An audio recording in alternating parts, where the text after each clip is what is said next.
भाइयों नमस्कार। आज हम लोग जो अपना रक्षा मंत्री जी का भाषण सुनेंगे, उन्होंने क्या बता रहे हैं, जो अपना सैनिकों के साथ क्या क्या बातचीत किया हुआ है, पूरा जानकारी इस वीडियो को माध्यम से ले लेंगे। और एक बात है, जो इसी में रक्षा मंत्री जी ने अपना बारे में कुछ जानकारी दिया हुआ है, अपना लिए कुछ बेनिफिट के बारे में बातचीत किया हुआ है, क्या क्या बताया हुआ है, पूरा एक बार जानकारी इस वीडियो में ले लेंगे।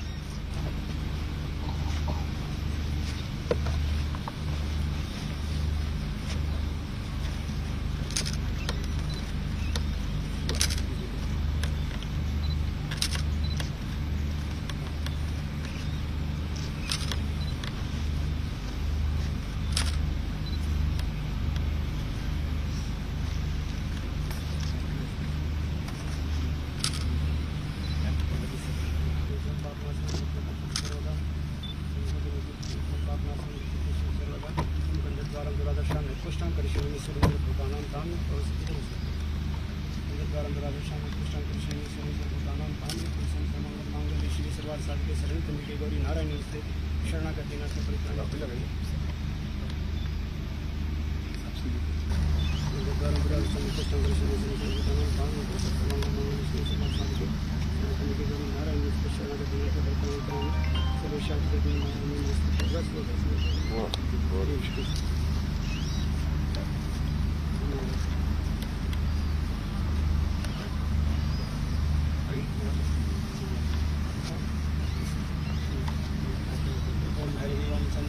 जातक से हो सूर्य आ जाए तो श्रीपाद भाई से प्राण संख्या जम जाए तो श्री शक्ति लक्ष्मी संख्या में विराट के पास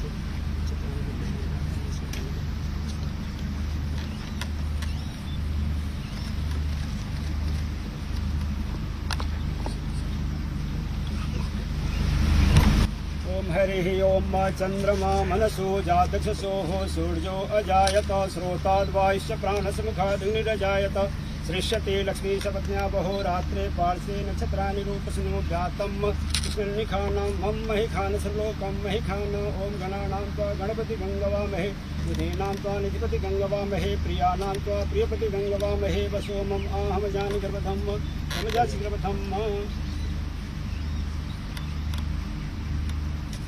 चंद्रमा मनसो जातसो सूर्यो अजायत श्रोताद्वाश्च प्राणसमुखादग्निरजायत सृष्यते लक्ष्मी सपत्न्या बहो रात्रे पार्श्वे नक्षत्राणि रूपसनो जातं स्नेखानं मम महिखानं सर्वलोकं महिखानं गंधद्वारां दुरादर्शं नित्पशान्ति शनिश्वरं सर्वभूतानां तामेव सर्वमङ्गलमाङ्गल्ये शिवे सर्वार्थसाधिके शरणं त्र्यम्बके गौरी नारायणी शरणागति नाथ परित्राणि परायणि सर्वेश्वरी इसको पूजा करने आते गंधद्वारां दुरादर्शं नित्पशान्ति शनिश्वरं सर्वभूतानां तामेव सर्वमङ्गलमाङ्गल्ये शिवे सर्वार्थसाधिके शरणं त्र्यम्बके गौरी नारायणी नमस्ते शरणागति नाथ परित्राणि परायणि सर्वेश्वरी देवी नारायणी नमस्ते।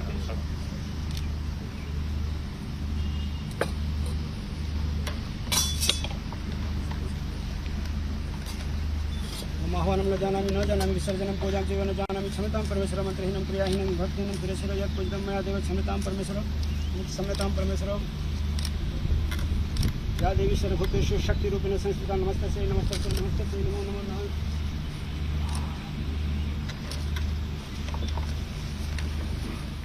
बोलो बजरंगबली की।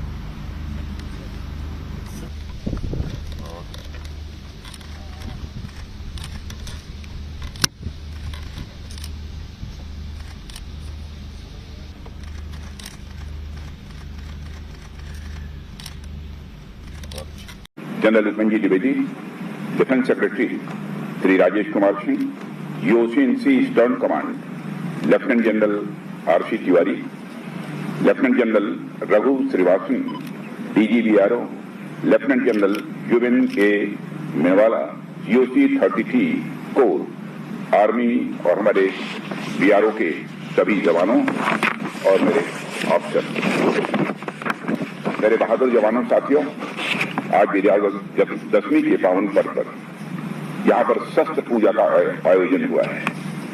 इसे मैं अपना सौभाग्य मानता हूँ कि शस्त्र पूजा के अवसर पर यहाँ आप सबके बीच उपस्थित होने का मुझे अवसर प्राप्त हुआ है। इस पूजा में हमारी सेना के बहादुर जवानों के बीच उपस्थित होने पर मुझे बेहद खुशी और गर्व की अनुभूति हो रही है। मैं आप सभी को विजयादशमी के पावन पर्व की हार्दिक बधाई देता हूं और आपके परिवारजनों को भी मैं अपनी हार्दिक शुभकामनाएं देता हूं। साथियों, भारत संभवतः इकलौता देश है जहां शास्त्रों और शस्त्रों की एक साथ पूजा होती है, यानी शास्त्र और शस्त्र को समान आदर के भाव से भारत में देखा जाता है। आम तौर पर तो देखने में किसी को यह लग सकता है कि लोहे लकड़ी की बनी चीजों की पूजा अर्चना का क्या औचित्य है, निर्जीव वस्तुओं को इतना सम्मान देने का क्या औचित्य है, पर वास्तव में यह हमारी उस विशाल और महान सांस्कृतिक परंपरा का प्रतीक है जिसमें हम किसी भी वस्तु का उपयोग करने के पहले और बाद में उसके प्रति कृतज्ञता ज्ञापित करते हैं। साथियों, केवल अस्त्र शस्त्र ही नहीं बल्कि प्रत्येक वह वस्तु जो हमारे जीवन को सुगम बनाती है, हमारी परंपरा में उसकी पूजा अर्चना की जाती है। आप लोगों ने देखा होगा कि देश के अलग अलग हिस्से में अलग अलग प्रोफेशन के लोग किसी न किसी दिन अपने प्रोफेशन से संबंधित यंत्रों की और वस्तुओं की पूजा करते हैं। दीपावली और बसंत पंचमी को विद्यार्थी कलम, दावात और अपने पुस्तकों की पूजा करते हैं।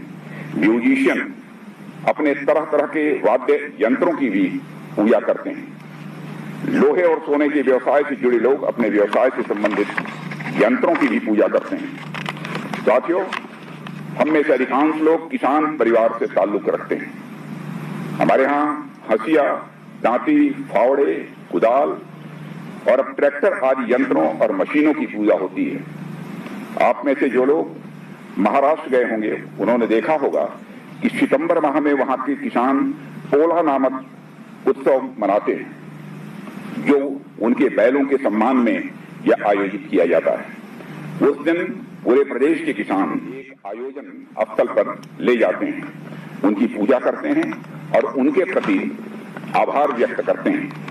कहने का अर्थ यह है कि शस्त्र पूजा कुछ इक्विपमेंट की पूजा भर ही नहीं है, बल्कि सृष्टि के उस एक एक कण के प्रति कृतज्ञता का प्रतीक है जिनसे हम कुछ भी लाभ लेते हैं। किसी विशेष दिन शस्त्रों की पूजा अर्चना करना उनके प्रति यह आभार प्रकट करना माना जाता है। आप लोग इस महान परंपरा का निरंतर निर्वाह करते चले आ रहे हैं, ये बेहद खुशी की बात है और इसके लिए भी मैं आप सभी को अपनी तरफ से हार्दिक बधाई देता हूं। साथियों, हम सब जानते हैं कि आज का पर्व बुराई और अच्छाई विजय का प्रतीक है। आज ही के दिन भगवान राम ने रावण का वध किया था।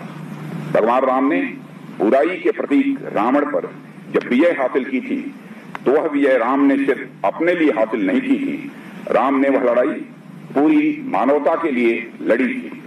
वह विजय सिर्फ भगवान राम की विजय नहीं थी बल्कि वह मानवता की विजय थी। मैं यहां मानवता की विजय की बात इसलिए कह रहा हूं क्योंकि रावण बहुत बड़ा विद्वान, धनवान और होने के बावजूद सामाजिक बुराइयों का वह प्रतीक था, वह अधर्म का प्रतीक था, वह असत्य का प्रतीक था और भगवान राम उस बुराई, उस अधर्म और उस असत्य के विरुद्ध लड़ रहे थे। भगवान राम की रावण से कोई व्यक्तिगत दुश्मनी नहीं थी। भगवान राम ने किसी घृणा में आकर रावण से युद्ध नहीं किया, बल्कि उन्होंने रावण से युद्ध इसलिए किया क्योंकि रावण मानवीय मूल्यों के सर्वथा विरुद्ध था। भगवान राम की वही प्रेरणा मैं हमारे सैनिकों के भीतर देखता हूं। हमने आज तक किसी भी देश पर आक्रमण नहीं किया है क्योंकि हमारे मन में किसी भी देश के लिए कभी भी कोई बैर का भाव नहीं रहा है। हमने तो किसी भी देश के साथ केवल तब युद्ध किया है जब उसने हमारी अखंडता और संप्रभुता का अपमान किया है, जब उसने धर्म, सत्य और मानवीय मूल्यों के खिलाफ जंग छेड़ी है।